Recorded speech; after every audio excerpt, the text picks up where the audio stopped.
don't want power by force. No solo, no es por Cuba, por su líder histórico revolucionario, por Fidel Castro. There is not communism or Marxism in our ideas. Líder cubano, las verdades que el comunismo nunca había escuchado. Presidente Díaz-Canel, su revolución fracasó hace 40 años, pero ustedes siguieron mintiendo. El silencio que siguió a estas palabras de Javier Milei paralizó por completo la cumbre de la CELAC. Por primera vez en 60 años, un líder había confrontado directamente al régimen cubano frente a toda América Latina. Pero lo que vendría después sería aún más explosivo. En el Centro de Convenciones de Buenos Aires, donde se celebraba la CIP Cumbre de la Comunidad de Estados Latinoamericanos y Caribeños, Miguel Díaz-Canel acababa de acusar a Javier Milei de ser un agente del imperialismo yanqui que traiciona los ideales revolucionarios de América Latina. El líder cubano, confiado en el respaldo de varios presidentes de izquierda presentes, no esperaba lo que estaba por ocurrir. Milei se levantó lentamente de su asiento, caminó hacia el centro del salón sin pedir permiso, y con una calma que helaba la sangre, respondió: Presidente Díaz-Canel, antes de hablar de traición, explíquele a estos presidentes por qué su pueblo se lanza al mar arriesgando sus vidas para escapar del paraíso socialista que usted administra. El golpe fue devastador.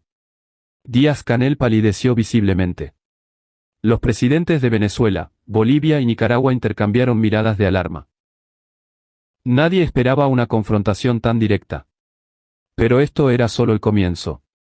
Si quieres saber cómo Milei destrozó 60 años de propaganda comunista en menos de 10 minutos, quédate hasta el final porque lo que verás cambiará tu percepción sobre el socialismo para siempre.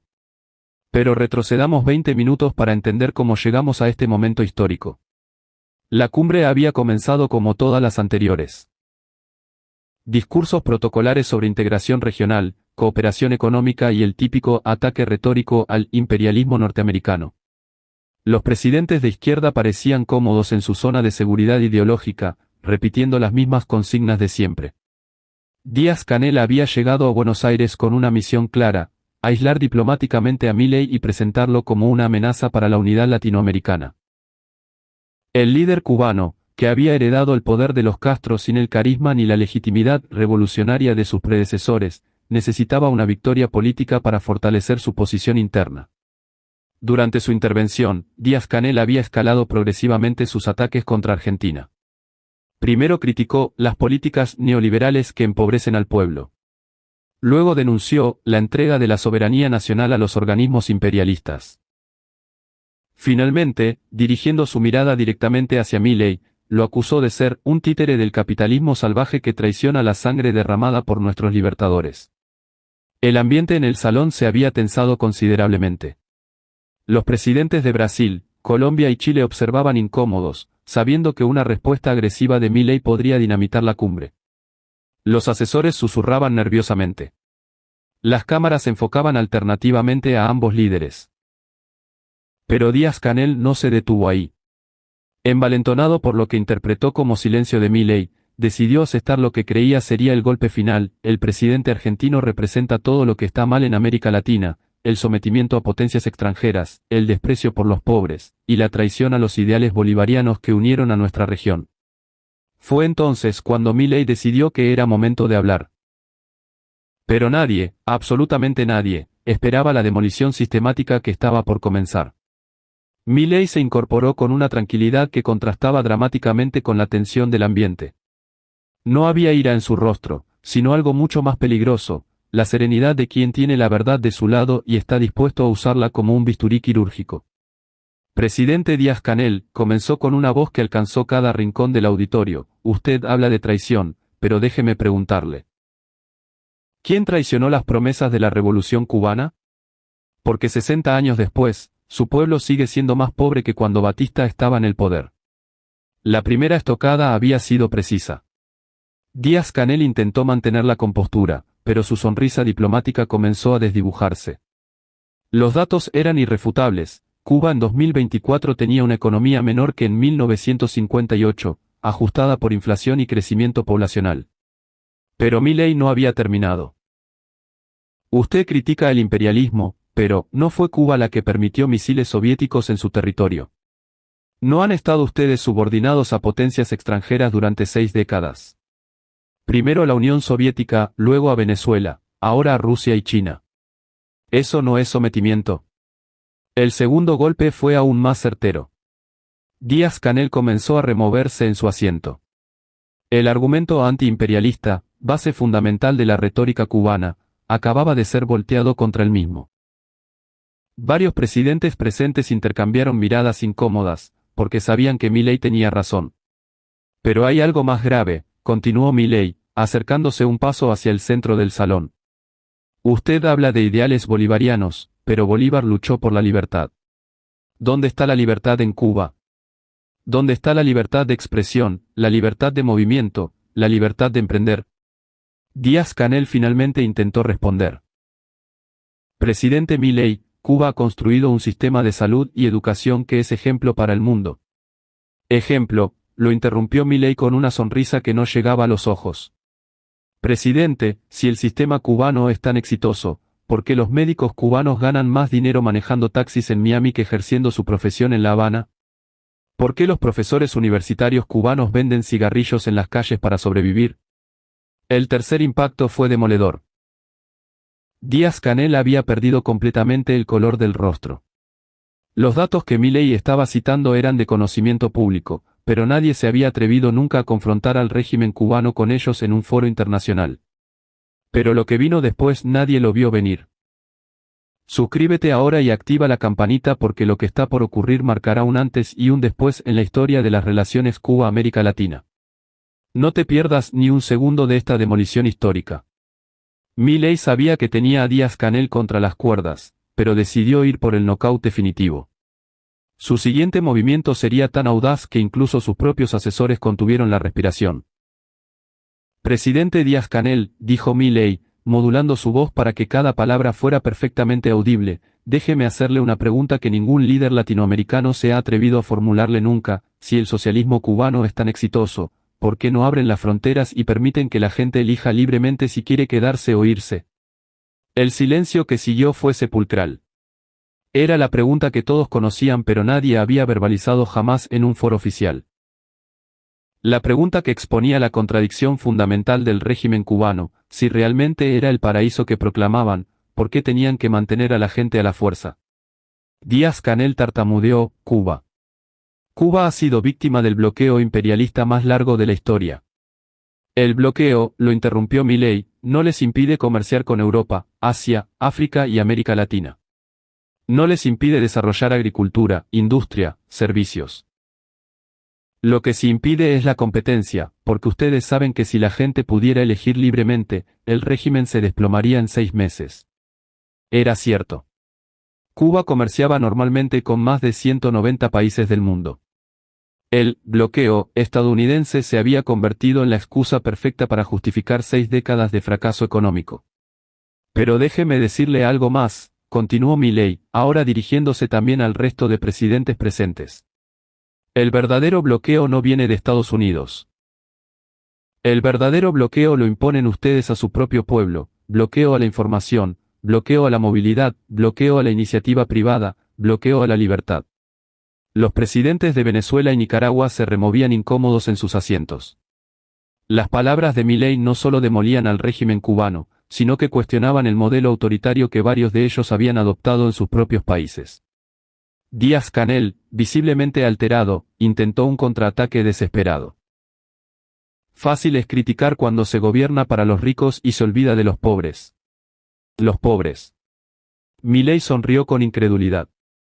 Presidente, en Cuba el salario promedio es de $15 mensuales. En Argentina, a pesar de la crisis heredada, es de $300. ¿Quién está olvidando a los pobres? ¿El país donde un trabajador gana $15 al mes, o el país donde gana 300? Las cifras eran apabullantes. Incluso Argentina, con todos sus problemas económicos, tenía salarios 20 veces superiores a los de Cuba. La supuesta superioridad del modelo socialista cubano quedaba expuesta como una fábula. Pero Milei tenía preparado el golpe de gracia. Y ahora déjeme contarle a todos los presidentes presentes algo que el régimen cubano no quiere que sepan, dijo, dirigiéndose al auditorio completo. En Cuba existe un apartheid económico. Los cubanos comunes no pueden acceder a los hoteles de su propio país, no pueden comprar en las tiendas donde se vende comida decente, no pueden usar internet libremente.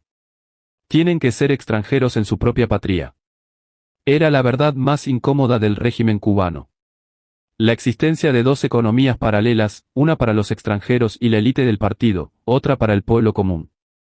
Un sistema que recreaba las peores características del apartheid sudafricano, pero disfrazado de socialismo. Díaz-Canel estaba completamente descompuesto. Había venido a Buenos Aires a aislar diplomáticamente a Milei y terminaba siendo el quien quedaba expuesto ante toda América Latina. Presidente Díaz-Canel, continuó Milei implacablemente, usted representa un sistema que ha convertido a una isla paradisíaca en una prisión tropical. Un sistema que obliga a los padres a separarse de sus hijos, que convierte a los médicos en taxistas, que transforma a los ingenieros en vendedores ambulantes. La descripción era devastadora porque era exacta. Miles de familias cubanas habían sido separadas por un régimen que impedía la libre circulación.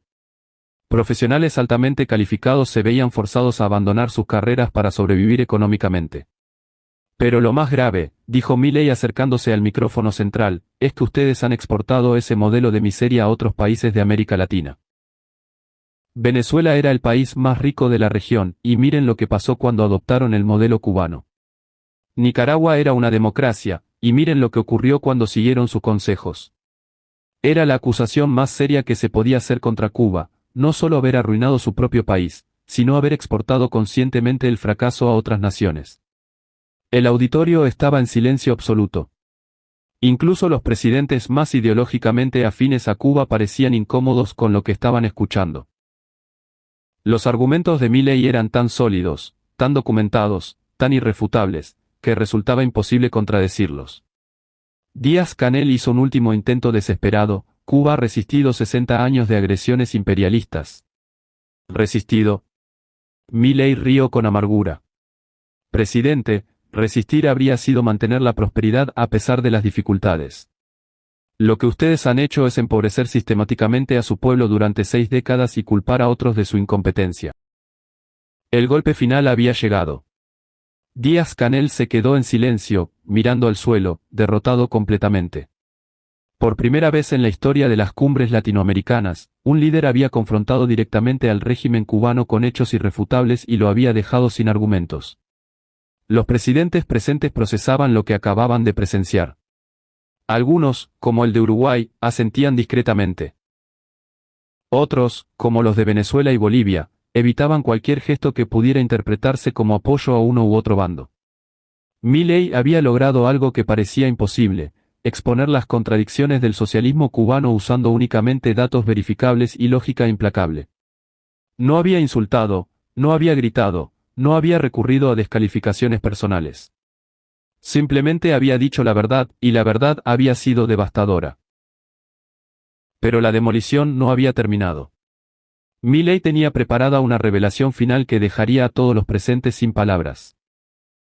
Presidente Díaz-Canel, dijo Milei con una calma que contrastaba con la tensión del momento, antes de terminar quiero compartir con todos los presidentes aquí presentes un dato que quizás no conocen. Según las propias estadísticas de Naciones Unidas, Cuba tiene hoy menos habitantes que en 1990. Es el único país de América Latina cuya población ha disminuido en las últimas 3 décadas. ¿Saben por qué?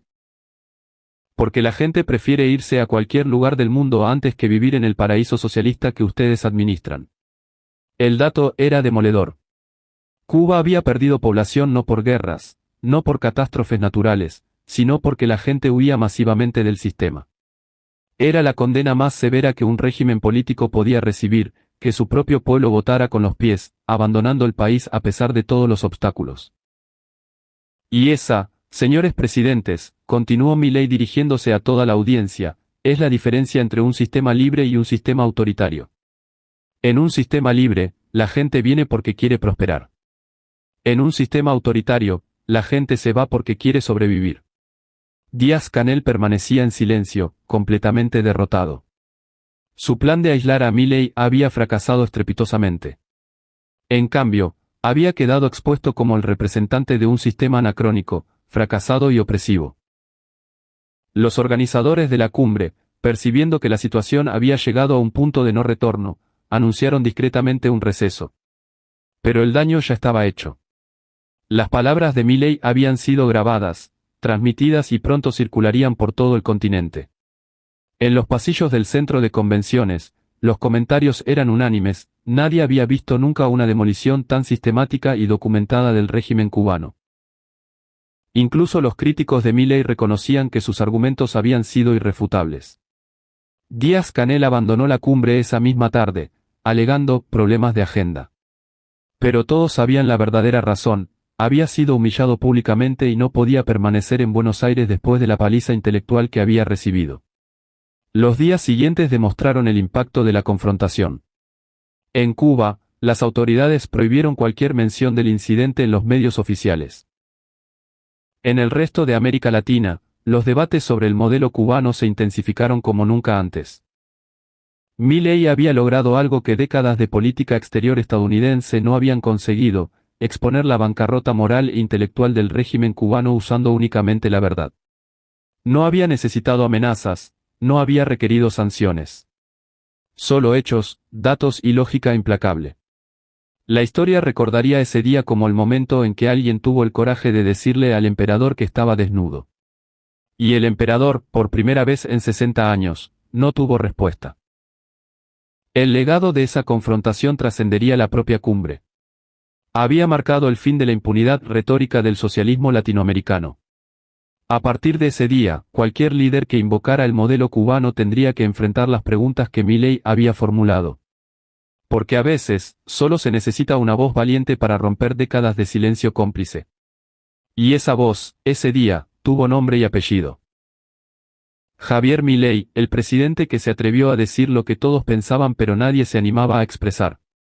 La verdad, cuando finalmente se dice sin miedo ni cálculos políticos, tiene un poder transformador. Y ese poder se había desatado en Buenos Aires, cambiando para siempre el debate sobre la libertad y la tiranía en América Latina. Pero la historia no terminó ahí. Lo que nadie sabía es que las cámaras habían captado algo más. La reacción en tiempo real de los otros presidentes durante la demolición de Díaz-Canel. El presidente de Brasil había tomado notas frenéticamente durante toda la intervención de Milei. Su gesto no pasó desapercibido para los analistas presentes. ¿Estaba registrando argumentos que podría usar posteriormente? El mandatario brasileño, conocido por su pragmatismo, parecía genuinamente impresionado por la precisión de los datos que Milei estaba citando. Aún más reveladora fue la reacción del presidente de Colombia. En un momento específico, cuando Milei mencionó las cifras salariales comparativas, el mandatario colombiano asintió casi imperceptiblemente. Era un gesto sutil, pero las cámaras lo captaron. Colombia, que había intentado mantener relaciones cordiales con Cuba durante décadas, comenzaba a cuestionar internamente si ese apoyo tenía sentido económico. El presidente de Chile mostró la reacción más interesante. Durante los primeros minutos había mantenido una expresión neutral, diplomática. Pero cuando Milei habló del apartheid económico cubano, su expresión cambió notablemente. Se inclinó hacia adelante, prestando atención completa.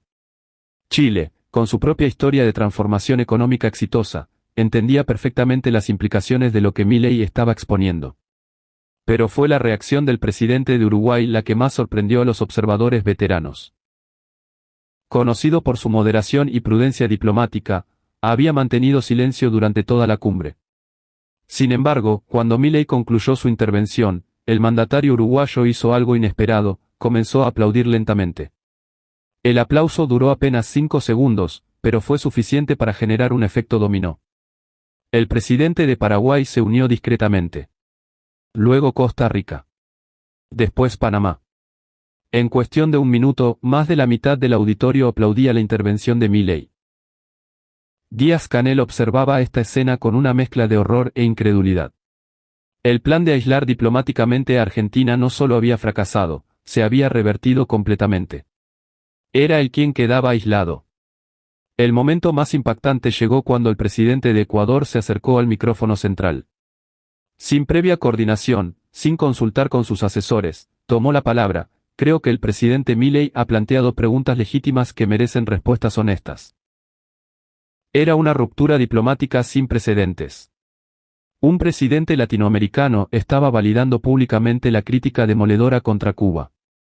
El bloque socialista que Díaz-Canel creía sólido se desmoronaba ante sus ojos. Díaz-Canel, completamente descompuesto, abandonó su asiento y caminó hacia la salida. Su delegación lo siguió en silencio. Era una retirada humillante, transmitida en vivo para toda América Latina. El líder cubano había llegado a Buenos Aires como el defensor de la ortodoxia socialista. Se marchaba como el símbolo de un modelo que acababa de ser sepultado intelectualmente ante los ojos del continente. Esa noche, en las redes sociales, los hashtags almohadilla Milei versus Díaz-Canel y almohadilla Cuba Exposed se convirtieron en tendencia mundial. Fragmentos de la confrontación se viralizaron en todos los idiomas. En Miami, la comunidad cubana en el exilio recibió las noticias con emoción. Por primera vez en 6 décadas, alguien había confrontado al régimen con argumentos irrefutables en un foro internacional. En La Habana, las autoridades ordenaron el blackout total de Internet durante 12 horas. Pero ya era demasiado tarde. Los vídeos habían comenzado a circular en dispositivos USB, de mano en mano. 3 días después, el periódico más importante de España tituló, "El día que murió el socialismo latinoamericano". La confrontación fue descrita como el momento en que la realidad venció definitivamente a la retórica. El régimen cubano nunca se recuperó completamente de esa humillación pública. Díaz-Canel, que había heredado el poder con la promesa de modernizar el socialismo cubano, terminó siendo recordado como el líder que presenció su demolición definitiva. Milei, por el contrario, se había consolidado como la voz más clara y valiente del liberalismo latinoamericano. Había demostrado que era posible confrontar la tiranía con elegancia intelectual, que se podía defender la libertad sin recurrir a la demagogia. La historia juzgaría ese día como el momento en que América Latina comenzó a despertar de 60 años de pesadilla ideológica. Y todo había comenzado con una pregunta simple pero demoledora: ¿por qué su pueblo se lanza al mar para escapar del paraíso socialista? Una pregunta que cambió para siempre el destino de un continente. Don't want power by force.